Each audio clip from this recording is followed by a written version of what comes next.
Welcome to Guided Meditation and Mindful Movement. This is Leo Bray for Kristen Olson's Urban Yoga Center. Visit us on the web at urbanyoga.org or on Facebook at Kristen Olson's Urban Yoga Center. Stop by the tip jar to make donations and check out the schedule. I haven't had any students log into Zoom tonight, so this will be one of our shorter videos just for the YouTubers to check out later on. Folks who access our YouTube library have let us know that they like to have some shorter selections for those days when they want to get in some practice, but they don't have an hour to carve out of their busy schedule. So today we'll be talking about grounding, focusing on grounding, meditating on grounding. And we're going to use, to start out, mantra and mudra. Mantra is a phrase or word that we say repeatedly, and mudra is a hand shape or a gesture that we use. So the grounding mudra, it's called the Bhu mudra, B-H-U, it's spelled, and you make like peace fingers and put your fingertips on the floor. And you can decide whether your fingertips are just resting or you're pressing into them for more active grounding feeling. And maybe we'll do this long enough that you end up trying both. Maybe if you're pressing actively, you'll get tired and need to rest. You can close your eyes if you like. The mantra, as I learned it, and you can feel free to rephrase this, put it into words that sound more like something you would say, your own words, your own voice, make it your own. You can simplify it or elaborate on it or use it exactly as I'm going to say, whatever you want. Just as I always say with movement practices, you can modify this to suit yourself. So the way I learned this grounding mantra to go with this Bhu mudra is my energetic roots run deep into the living earth.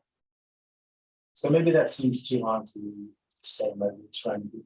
Whatever you want to do to make it go. And when we work with mantra, we repeat repetition as part of the practice. My energetic roots run deep into the living earth. My energetic roots run deep into the living earth. Energetic roots run deep into the living earth. My energetic roots run deep into the living earth. I'm going to say it silently in my head now so that if you're using different wording, I'm not interfering with your much.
You can open this rounded mantra, be the last one, and if you're still in the mudra, you can use the mudra, let your hands rest wherever it's comfortable for you. Maybe you keep your eyes closed, maybe you want to open them. It's fine. Observe your breath.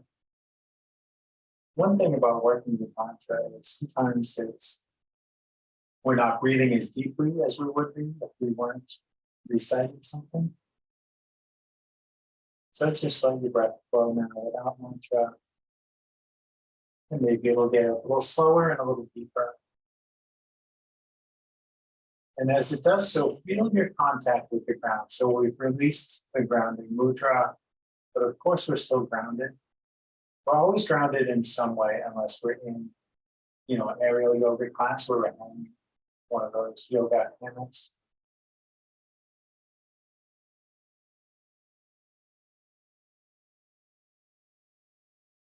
Just notice what's touching the ground and how that contact feels.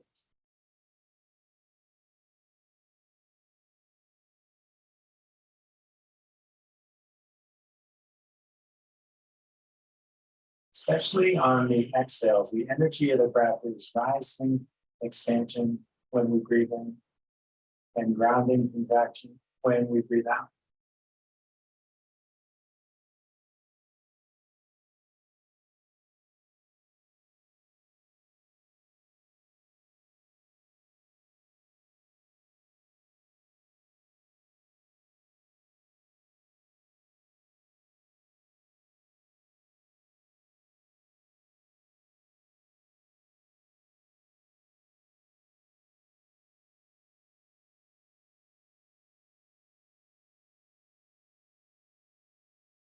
So in any posture, we can check in with our grounding contact, feel how we're grounded. But some postures are more inherently grounding, focused on grounding, like child's pose. Shift. I've been sitting up on blocks, and just slide the blocks back out of the way. So child's pose, not only very grounding, but very simple and gentle. Big toes together. If you like, you can open your knees wider. You might need to go right by the edges of your mat. If you have trouble with your knees, you're more comfortable to bring them closer. Sit back towards the heels. And as always, I'll include some options and variations there. The standard or the classic is like this, arms reaching forward, forehead resting on the floor. So ways we might vary this. You always want your head to rest on something that's part of the grounding, and this allows your neck to relax. So if you find your head doesn't want to make it to the floor, you can stack your hands and rest your forehead in the back of your hands. You could take a block or some other prop and rest your forehead on your prop. And your child's pose can be active, keeping your arms engaged and reaching forward, or passive, letting the arms go side. And depending on what's going on in your body, sometimes we vary this by, instead of reaching the arms forward, like say maybe your shoulders acting up, like mine does sometimes, we reach the hands back here by the feet instead.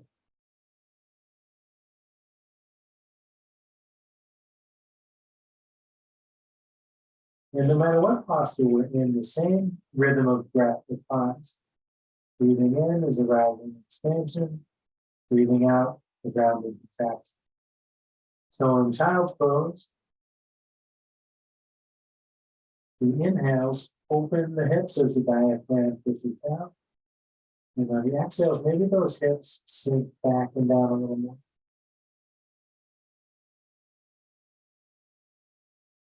So even being still in a simple, easily accessible posture, the breath can do a lot to open the hips here. And just check in with every body part that's touching down on the ground or on the prop. If there's a prop between the body and the ground, think of it as just that part of the ground being a little high. So if you have your forehead resting on a block, your forehead is still grounded, Rounded doesn't have to mean crown.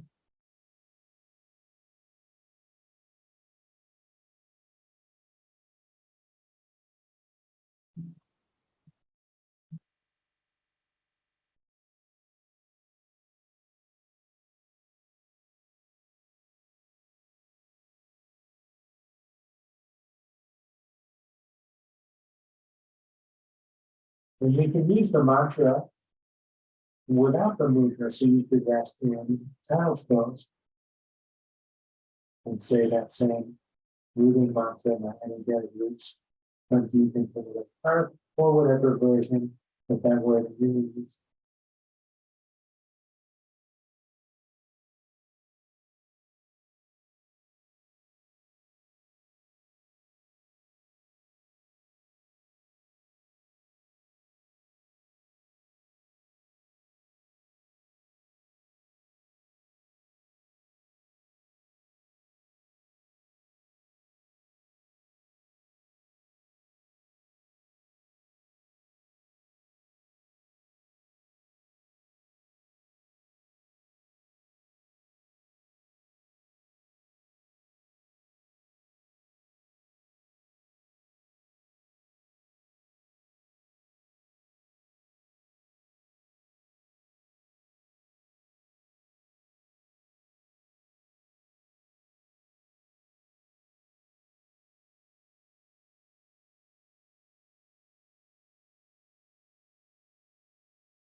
And finishing up your last round of mantra there.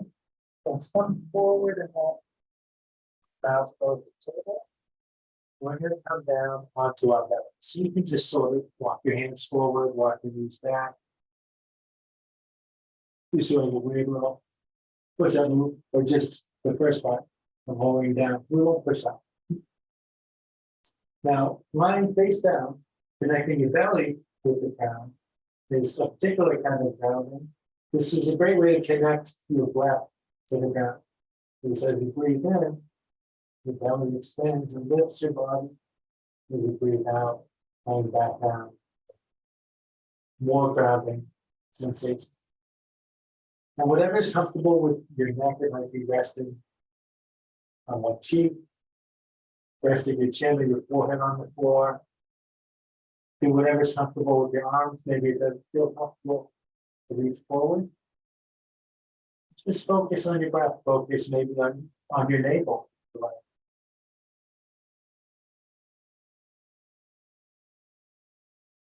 And come back to your mantra. My energetic roots, run deep into the or your own version.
And finishing one last round of the mantra from this posture.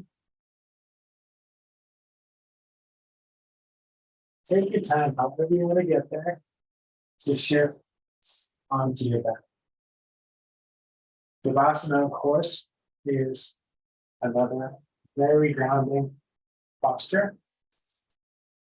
However, if it's not comfortable for you to lie flat in Shavasana, if you have trouble in your lower back, particularly this is often not comfortable. So you can take pressure off your lower back, but instead bringing the soles of your feet to the mat, let your knees lean towards each other.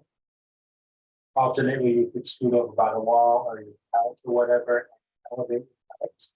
That also presses your lower back against the floor. So get comfortable, whatever reclined posture works for you. Yes, even in a very short practice, we can include Shavasana because it's the integration phase where we absorb the benefits of whatever practice has preceded the Shavasana, whether it's a very short one or a longer hour or 90-minute practice. Shavasana is the most important. You can close your eyes if you like. You can come back to reciting your mantra out loud or in your head. It can be kind of interesting to recite a mantra in your head in Shavasana. Generally, we don't make it all the way through Shavasana without losing the thread and going into that Shavasana zone. You're not quite asleep, but your brain's disengaging to a degree there.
Start taking some deeper breaths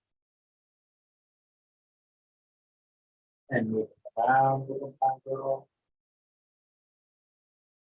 As you do with mantra, If you're repeating it in your head, did you keep it up for that whole 3 minutes? Or did you, as I predicted, did you lose the thread of your thought? There's no wrong answer, it's just an observation. If you were able to say a mantra silently to yourself for the whole 3 minutes, that's great. That shows you've probably been practicing a lot. Working up to bigger and bigger movements. When you're ready, gently take your time. Sit up. If you're just watching a YouTube video, doesn't matter whether you sit up or not. Maybe you don't want to.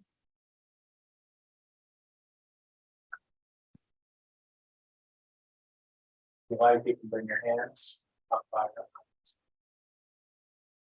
Thank you for tuning in and short practice today. You can see and bow to us.